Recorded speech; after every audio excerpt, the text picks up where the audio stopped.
উফ! কি যে টেস্টি ছিল এই ভর্তাটা, তা যদি তোমরা একবার ট্রাই না করো বুঝতেই পারবে না। গরমের মধ্যে ঘেমে নিয়ে রান্না করতে খুবই বিরক্ত লাগে। আর এই সময় যদি এইরকম একটা ভর্তা থাকে তাহলে এক থালা ভাত কিন্তু নিমিষেই শেষ হয়ে যাবে। তাও আবার খুবই কম সময়ে। তাহলে চলো রেসিপিটা শুরু করা যাক। আর রেসিপিটা যদি ভালো লাগে অবশ্যই একটা লাইক, কমেন্ট, শেয়ার আর সাবস্ক্রাইব করে দিও।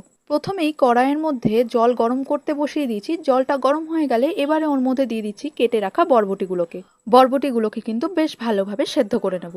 বরবটিগুলো সেদ্ধ হয়ে গেলে এবারে জল ছেঁকে বরবটিগুলোকে ঠান্ডা হওয়ার জন্য রেখে দেবো। এবারে কড়াইয়ের মধ্যে সর্ষের তেল গরম করে নিয়ে দিয়ে দিচ্ছি বেশ কিছুটা চিংড়ি মাছ। চিংড়ি মাছগুলোর মধ্যে নুন আর হলুদ দিয়ে বেশ লাল লাল করে ভেজে নিয়ে তুলে রাখছি। এবারে একটা মিক্সিং ব্লেন্ডারের মধ্যে সেদ্ধ করে রাখা বরবটি, বেশ কিছুটা কাঁচা লঙ্কা আর বেশ কয়েক কোয়া রসুন, ভেজে রাখা চিংড়ি মাছ আর 3 থেকে 4 টিস্পুন মতো কালো জিরে দিয়ে জল ছাড়াই খুব ভালোভাবে ব্লেন্ড করে নেব।